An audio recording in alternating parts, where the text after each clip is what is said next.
माझे नाव रोमा आहे आणि मी परत एक वेळा तुमच्या समोर माझी एक गोष्ट घेऊन आले आहे. माझी आजची गोष्ट माझी आणि माझा जिजूची आहे. मला एकदम पूर्ण खात्री आहे की तुम्हाला सर्व लोकांना खूप आनंद होईल. मी माझ्या दुसऱ्या वर्षाची परीक्षा दिली होती आणि मी परीक्षा देऊन मग घरी राहत होते. माझी एक मोठी बहीण होती जिचे लग्न काही वर्षापूर्वी झाले होते आणि ती प्रेग्नेंट होती. माझ्या दीदीचे नाव वसुधा आहे आणि माझ्या जिजूचे नाव मनीष आहे आणि त्यांचे लव्ह मॅरेज केले होते. माझे दीदी आणि जिजू त्यांच्या घरामध्ये एकदम एकटे राहत. माझे जिजू एका मोठ्या कंपनीत काम करत आहेत आणि त्यामुळे ते दीदीला ती प्रेग्नेंट असून पण अजिबात वेळ देऊ शकत नव्हते.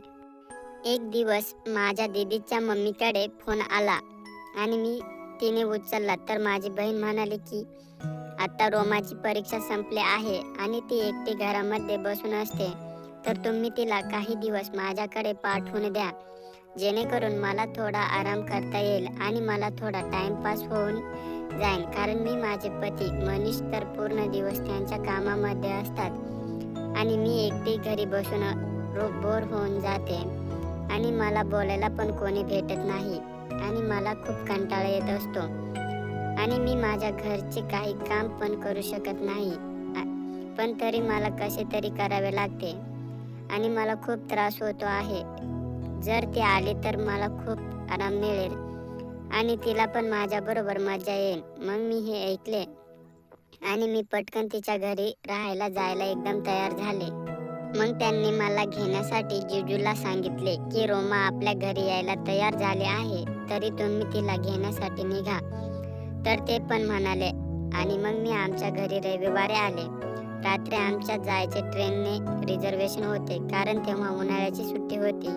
त्यामुळे आम्हाला ट्रेनमध्ये एकच सीट मिळणार होती आणि एक सीट रॅकमध्ये होती. रात्रीची वेळ होती आणि आम्हाला एकच सीट मिळाली होती. मी आणि जिजू खूप वेळपर्यंत सीटवर बसून राहिलो. मग तर मला झोप येऊ लागली होती. तेव्हा जिजू म्हणाले, रोमा, जोपर्यंत अजून एखादी सीट आपल्याला भेटत नाही तोपर्यंत तू माझ्या मांडीवर डोके ठेवून झोपी जा. मी माझे डोके त्यांच्या मांडीवर ठेवले आणि मी आडवी पडले आणि मी माझे डोळे बंद करून टाकले. माझा चेहरा तिच्या पोटाच्या बाजूने होता. काही वेळ पर्यंत मला माझ्या डोक्याखाली त्यांचा लंड आहे असे वाटले. मी झोपेत आहे असे नाटक करत माझे डोके जरा हलवले आणि मग हळूच आऊ करून परत झोपले. मग मला वाटले की त्यांच्या लंडमध्ये काहीतरी हालचाल झाली आहे. मग काही मिनिटांनी मी परत तसे केले. आता मला नक्की समजले की त्यांनी पण काहीतरी होत आहे. मग त्यांनी बॅगमधून चादर काढले आणि माझ्यावर टाकून दिले आणि मग माझे डोके पण झाकून दिले.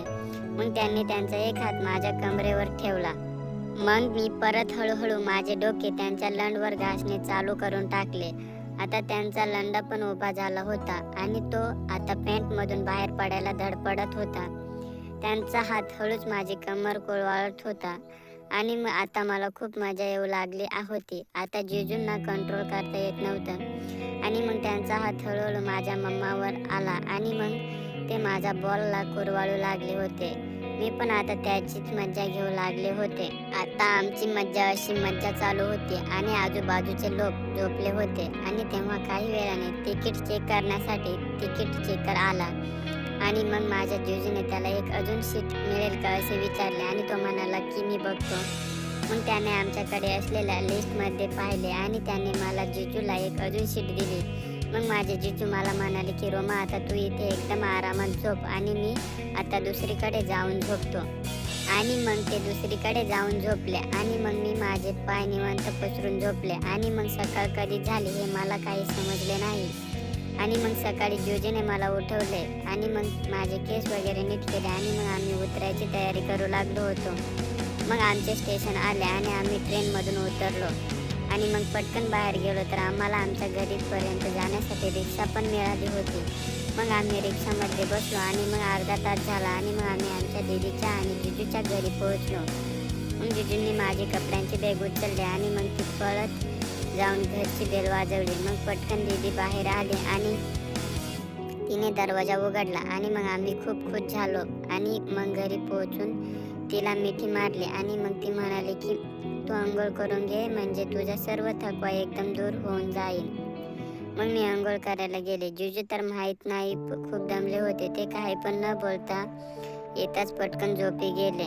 मग मी आंघोळ करून फ्रेश झाले आणि मग दीदीने एकत्र बसून नाश्ता केला आणि आम्ही दोघी बोलू लागलो. मग ती नाश्ता करून दीदीचे सर्व काम केले आणि ती पण मला मदत करीत होती. मग आम्ही मिळून घरची सर्व काही साफसफाई केली. तेवढ्यात दुपार झाले आणि मग जेवण तयार करू लागले होते. तेव्हा मग दीदीने जिजूला लाग उठवले की जेवण तयार झाले आहे, आता तरी उठा. मग ते उठले आणि त्यांनी मला जेवण बनवताना पाहिले तर ते म्हणाले, अरे क्या बात है, रोमा तर आज मोठी झाली आहे, आता ती जेवण पण तयार करून घेते. मी हसले आणि म्हणाले, आणि काय, तुम्ही मला काय समजता, मला काही येत नाही का? मग मी दुसऱ्या दिवशी जेव्हा अंघोळीला जात होते तेव्हा जिजूने म्हटले, रोमा गेस्ट रूमच्या बाथरूमचा शॉवर चालू नाही आहे आणि म्हणून तू आमच्या रूम मधल्या बाथरूम मध्ये आंघोळ करून घे. असे म्हणून ते ऑफिसला निघून गेले. मग मी त्यांच्या रूम मधल्या बाथरूम मध्ये गेले आणि आंघोळ करू लागले आणि मग मी माझी ब्रा आणि पॅन्टी तिथे धुण्यासाठी ठेवून दिली.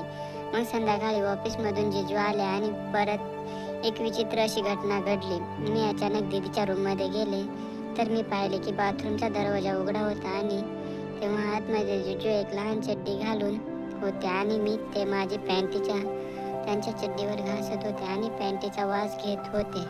मग मी हे सर्व पाहून पळत माझ्या रूम मध्ये आले. मग काही दिवस असेच गेले आणि माझ्या जिजूची मैत्री आता वाढली होती.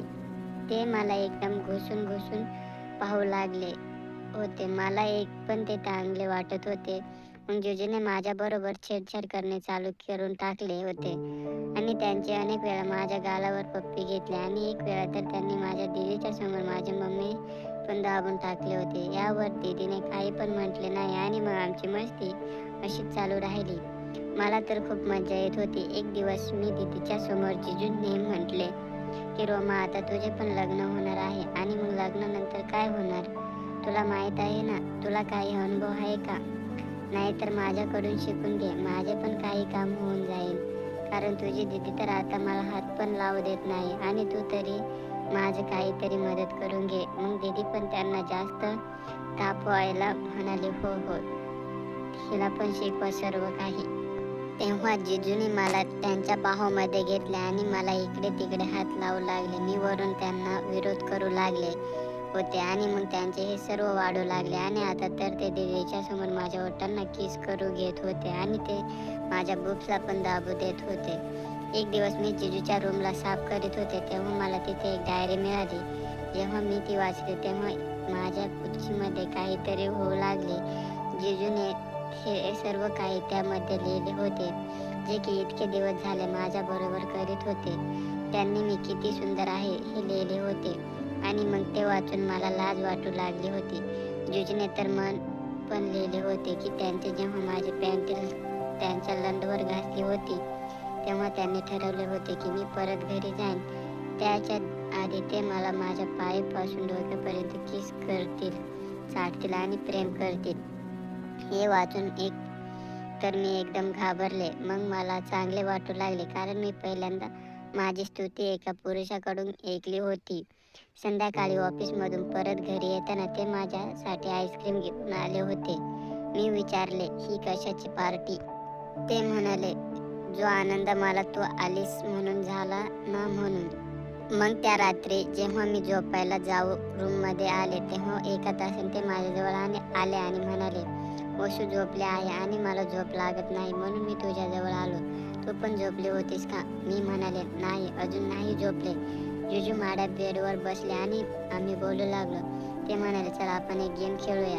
मी पण हो म्हणाले. तर ते माझ्याजवळ येऊन झोपले आणि त्यांनी माझ्या पोटावर हात ठेवला. ते म्हणाले, तू कधी गुदगुदी खेळले आहे का? मी म्हणाले, नाही. तेव्हा त्यांनी एक बनियान आणि एक निकर घातले होते आणि मी नाईटी घातली होती. ते म्हणाले, मी तुला गुदगुदी करणार, जर तू सहन केले आणि हसली नाहीस तर मी तुला एक बक्षीस देणार. मी म्हणाले, ठीक आहे. जिजूने माझा हात डोक्यावर करून टाकले आणि म्हणाले, जर जर जास्त गुदगुदी झाली तर तू उशी पकडून घे, पण माझा हात पकडू नकोस, असे म्हणून त्यांनी माझ्या गालावर, माझ्या ओठावर हात फिरवला आणि म्हणाले, तू खूपच सुंदर आहेस रोमा, एक गोरी पान आणि चिकनी. मग त्यांनी माझ्या कानाच्या मागे हात फिरवला आणि मला खूप चांगले वाटू लागले होते. मग त्यांनी एकदम माझ्या बोब्सला पकडले आणि माझ्या शरीरात करंट धावला. मी म्हणले, जिजू खूपच विचित्र वाटत आहे. ते म्हटले, होणार ग, ही एकदम मस्त गेम आहे. तुला माहीत आहे तुझी दीदीने ही गेम खूप खेळली आहे. त्याला 5 महिने झाले आहेत आणि मला आता खूप भूक लागली आहे. मग त्यांनी माझे निप्पल हळूहळू घासले तर मी उशी पकडून माझे पाय आपटू लागले. मग त्यांनी हळूच माझ्या बेंबीमध्ये त्यांचे बोट घातले आणि मला तर खूप मजा येऊ लागली होती. मग ते माझ्या पायाजवळ येऊन झोपले आणि माझ्या पायावर गुदगुदी करून मला किस करू लागले.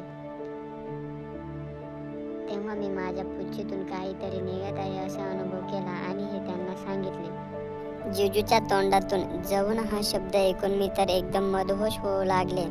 मग त्यांनी त्यांची बनियान आणि चड्डी काढून टाकली आणि त्यांची मोठी मांडी आणि त्यांचे भरलेले शरीर पाहून मी एकदम हैराण झाले. मग ते पायाच्या बाजूला आडवे पडले आणि त्यांनी माझी नाईटी वरपर्यंत उचलली होती आणि ती पोटावर एकत्र करून टाकली. मग माझ्या एकदम गोऱ्या गोऱ्या मांड्या पाहून ते एकदम खुश झाले आणि ते मला पोट भरून किस करू लागले आणि मला चाटू लागले. पण मी पण हात पुढे करून त्यांची चड्डी काढून टाकली आणि त्यांचा लंड हातमध्ये घेऊन त्याने खेळू लागले. तेव्हा त्यांची मांडी पकडली आणि पसरून टाकले आणि ते माझ्यावर येऊन बसले.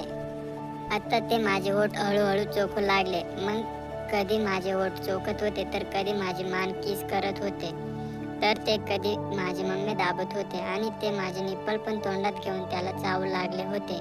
मी माझ्या जिजूंना म्हटले, एक वेळा प्लीज खूप जोराने माझी मम्मी दाबा ना. तर त्यांनी त्यांचा कडक हाताने माझे मम्मी आणि निप्पल जोराने दाबले तर मला खूप मजा येऊ लागली होती. मग मी माझे बोब्स दाबत दाबत त्यांच्या नाईटीवरून चाटू लागले आणि म्हणू लागले की रोमा, तू एकदम चिकनी आयटम आहेस ग. मग त्यांनी माझी नाईटी काढून टाकली आणि मग मला ब्रा काढ म्हणून सांगितले. मग मी जेव्हा माझी ब्रा हाताने काढली तेव्हा जिजूने माझे पॅन्ट पकडले आणि त्याला जोर जोराने ओढू लागले आणि ते माझ्या पुच्छीवर बोट फिरवू लागले. मग त्यांनी त्यांचे बोट माझ्या एकदम रसाळ पुच्छीमध्ये टाकून दिले. मग तर मला कसे तरीच होऊ लागले. मग त्यांनी त्यांच्या जिभेने माझी पुच्छी चाटणे चालू करून टाकले होते आणि आता माझी तर खूप वाईट अवस्था झाली होती, कारण मी असे कधी माझ्या आयुष्यात केले नव्हते आणि मी आज माझ्या आयुष्यात कधी एकदम पहिल्याच वेळी मज्जा घेणार होते. मग मी त्यांना म्हणू लागले, अहो जिजू, अजून पण करा ना, मला खूप मजा येत आहे. माझी पुच्छीमध्ये काहीतरी होत आहे, मी एकदम तडफू लागले आहे. काही वेळाने ते मला म्हणाले, आता मला तू खाली झोपू दे, तू वर ये आणि माझा लंडने खेळ. तर मी पटकन त्यांचे ऐकले आणि मला की माझ्या गुडघ्यावर बसून त्यांचा लंडने खेळू लागले. मी त्यांचा लंडा माझ्या हाताने पकडून त्याला वर खाली करू लागले आणि मग मला त्याचा स्पर्श अजून जास्त उत्तेजित करत होता आणि मला खूप मजा येऊ लागली होती. मग मी काही वेळ त्यांचा लंड वर खाली केला आणि मग त्यांच्या चेहऱ्याकडे पाहून लागले तर ते डोळे मिटून एकदम हा करत होते आणि त्यांना पण खूप मजा येऊ लागली होती आणि म्हणत होते की जोराने धरून कर. तर मी माझी पकड त्यांचा लंड अजून जोरात जास्त केले आणि वर खाली करू लागले तर ते अजून जोराने आवाज करू लागले होते आणि मी पण मजा करीत होते. मग काही वेळाने ते म्हणाले की थांब आता, नाही तर माझे असेच निघून जाईन. आता तू माझा लंडा तुझ्या तोंडामध्ये टाक आणि त्याला मस्त प्रेमाने चोख. तर मी पण पटकन माझे डोके खाली केले आणि त्यांचा लंडा माझ्या तोंडात घातला आणि त्याला चोखून म्हणून सांगितले आणि मी पण त्यांचा लंडा आतमध्ये घेऊन मस्त चोखू लागले. मला आधी तरी कसे वाटत होते, पण काही वेळाने मला पण मजा येऊ लागली आणि मग मी त्यांचा लंडवर माझे डोके ठेवून झाकून मला एकदम ओला करून आत बाहेर करू लागले आणि त्यांनी माझे डोके त्यांचे केस पकडून ठेवले आणि माझे डोके काही जास्त स्पीडमध्ये आत बाहेर करू लागले. मला तर आता उलटी सारखे वाटू लागले होते. मी त्यांचा हात धरला आणि म्हणाले की भरभर करू नका, नाही तर मला उलटी होईल जाईल. मग त्यांनी भरभर करणे थांबवले आणि मला खूप वेळ त्यांचा लंड चोखत होते. मला ते काही वेळाने खूप खूप गोड वाटू लागत होतं. मग त्यांनी मला झोपवले आणि त्यांची कमरेच्या खाली एक अशी उशी लावली आणि ते माझ्या पुच्छीमध्ये त्यांचे बोट घालून आत बाहेर करू लागले होते. मी माझे पाय त्यांच्या कमरेवर पसरले आणि खूप जोरात ओरडले, जिजू प्लीज हळूहळू करा ना, खूप मजा येत आहे मला. ते माझे सर्व काही माझ्या जिजूवर टाकून दिले होते आणि मला त्यांना एकदम खुश करून टाकायचे होते आणि ते पण मला खूप खुश करू लागले होते. जेव्हा माझी पुच्छी एकदम ओली झाली तेव्हा त्यांनी लंड माझ्या पुच्छीवर ठेवला. मला वाटले की कोणीतरी एकदम गरम गरम सळी माझ्या पुच्छीवर ठेवली आहे. मी माझे डोळे बंद करून टाकले आणि मजा घेऊ लागले. त्यांनी हळूहळू धक्के मारणे चालू करून टाकले होते आणि ते त्यांचा लंड माझ्या पुच्छीमध्ये टाकू लागले होते. आता मला खूप त्रास होऊ लागला होता आणि मी ओरडू लागले की हळूहळू करा ना जिजू, मला खूप त्रास होत आहे. पण ते कोठे माझे काही ऐकणार होते. त्यांना आतमध्ये आता जनावर जागे झाले होते. त्यांनी एकदम जोरजोराने मला जळणे चालू करून टाकले. त्यांनी त्यांचा पूर्ण लंड माझ्या आतमध्ये टाकला आणि खूप जोराने मला ठोकू लागले. ते माझे बॉल पण घासत होते आणि माझे निप्पल पण त्यांच्या बोटाने धरून दाबत होते. त्यांनी मला माझ्या आयुष्याचा आनंद देऊन टाकला होता आणि मग खूप वेळपर्यंत ते मला एकदम जनावरासारखे ठोकत राहिले. मला पण खूप मज्जा येऊ लागली होती आणि त्यामुळे मी त्यांना काही पण विरोध करीत नव्हते आणि खूप मज्जा घेत होती. आणि मग काही वेळाने ते अस करून लागले आणि तेव्हा एकदम घाबरले आणि त्यांच्या पुच्छीतून त्यांचा लंड काढून टाकला आणि माझ्या पुच्छीवर त्यांनी त्यांचे सर्व पाणी काढून टाकले. आता आम्ही खूप दमून गेलो होतो आणि मग काही वेळ आराम करून आम्ही 6-9 पोझिशनमध्ये आलो आणि आता त्यांचा लहान झालेला लंड माझ्या तोंडात घेऊन चोखू लागले होते आणि जिजू ते त्यांची चड्डी उचलून आणि मग ती माझी पुच्छी साफ करून त्याला चाटू लागले. काही वेळाने त्यांनी मला घोडे बनायला सांगितले तर मी पण एकदम बनून गेले. तेव्हा त्यांनी एक खूप जोराने थापड माझ्या गांडवर मारले आणि मी ओरडले आणि म्हणाले, हे काय करत आहात जिजू, मारता का मला? तेव्हा ते म्हणाले, तुला यामध्ये पण मज्जा येईल. मी तुझ्या तिथीला असे मारतो आणि तिला खूप मज्जा येते. मग मी त्यांचा लंडा चोखला आणि त्यामुळे तो परत उभा झाला होता. जिजूने माझी कमर पकडली होती. मग त्यांचा लंड परत एक वेळा माझ्या पुच्छीमध्ये घातला आणि आता परत मी स्वर्गामध्ये जात आहे असे वाटू लागले होते. त्यांचा